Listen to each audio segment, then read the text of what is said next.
I was talking to Steph today, and she asked me this question, like, it's Gretzky's 60th, right? Was he 60 today or yesterday? Yep. Okay. So she was saying, Gretzky's the greatest player that ever lived. And she said to me, she's like, do you think Gretzky's records will ever be broken? And I said, well, I don't think so. Obviously, McOvie's screwed now because he's missing half seasons, two seasons in a row, and, suspension and all of that. But I thought about it, and this is more for all of us. The way we evaluate players now is different than just points, because Gretzky, I think he's the greatest player who ever played. Now, there are other people that say Bobby Orr. Mario Lemieux, I think, would be in that conversation too. That's why I brought it up, because for sure, he was ridiculous in his prime, and I think injuries and cancer and all of the things that he went through. But I guess my question to everyone is, the way we evaluate players now is just not points. It's on success. It's how rounded of a player you are. Do you think there's ever a player that would have a chance to be in that same conversation, not getting 2,800 points and considered 92. The greatest of all time? Exactly. Like, is that moniker even accessible? Exactly. I think it should be. I don't think it's a good thing for the sport if it's not. Like, what's okay? The but point? He had 2,800 points. So say somebody gets 1,500 points. Right. How are you going to put them in the same conversation? But that's, I guess, and I'm just bringing it closer to home. I'm agreeing more with you, Noodles, than, like Brian said, no, maybe we should. And I'm like, but if the guy's 1,300 points short. Right. It doesn't make sense to me. We had a debate earlier a couple weeks ago about Matthews and Draisaitl. Draisaitl had 30 more points than Matthews, but Matthews had some more goals and even strength and all that. Jamie, you also added in Draisaitl was way better than Matthews. I said that he had 30 more points than Matthews last year. I didn't say he's way better. So maybe you're answering the question right there. That's my point. I'm trying to bring this up. Is like our evaluation of players and people have changed over the years, not just cut and dry this. And that comes with analytics. It comes with, other things, intangibles. So I don't know if that... Also winning. I mean, you got to give credit to Gretzky. He won 4 Cups. Maybe he'd be in a different position if he wasn't on that dynasty and he won only one. Maybe we look at him differently. I doubt it because of the points. But I guess what I'm saying is, like, I don't think it's I think baseball is a victim of that. Like, no one could be as great as Babe Ruth. He played 100 years ago. Like, maybe Mike Trout can be, and Gretzky isn't as dated. Gretzky was playing 30 years ago. But I don't, I think we need to adjust with the times. And you got to win a lot to put yourself in that position. But it's not going to be easy. Last night I was scrolling through Twitter, and I don't know why it was there, but it was a play that Roberto Clemente, the great Pirate right fielder, made. And it was a ball that went into the corner. He picked it up off the wall. He was on the track. And this is in 1972. And he threw a bullet strike to the plate. Well, nobody's better than that. Like in that play, Clemente had 3,000 hits and then was killed in a plane crash. Like, you could still be one of the greatest of all time, even from then.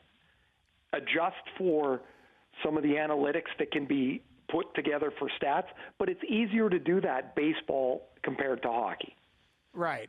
I guess it's a reaching topic. It's just I'm wondering in our lifetime, if we're just looking at it like we had the luxury. I had the luxury of seeing Gretzky up close and personal, playing against him and growing up watching him. But then does McDavid have a chance, even though he's never going to get 200 and what? What did Gretzky have? 212 points in a season? 215, I think, was where he topped out. 92 goals. So that's just not going to happen in today's game. No, it's not possible because the game has improved so much. Goaltending has improved.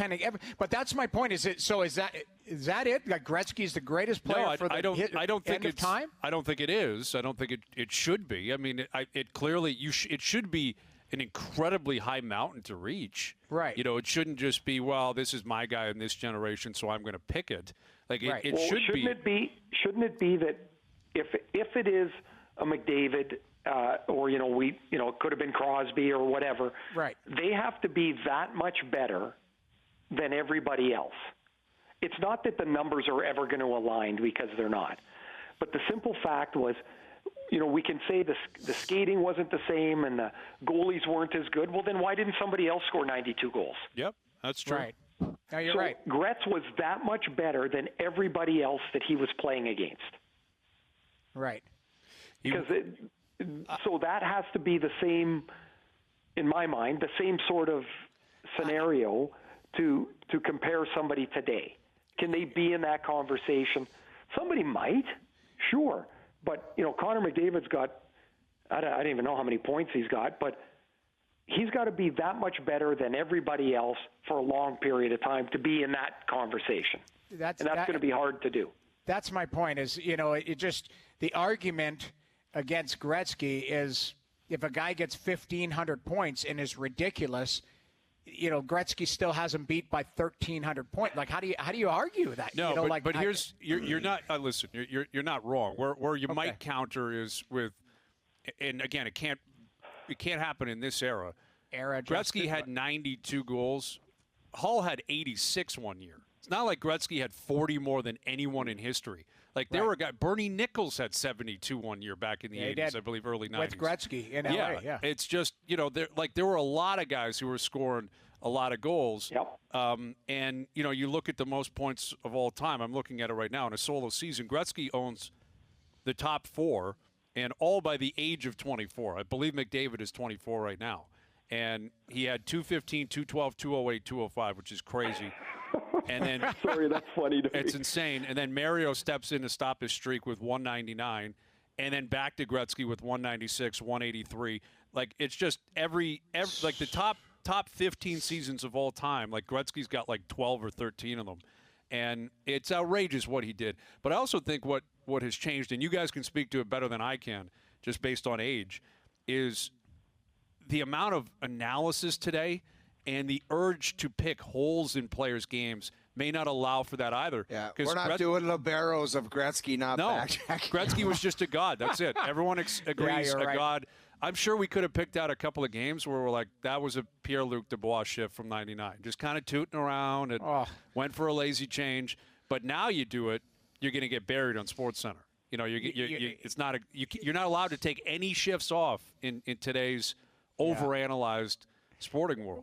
Ray, you could speak to this, but how many times would your back check include just basically hooking onto a guy in the neutral zone and riding back with him?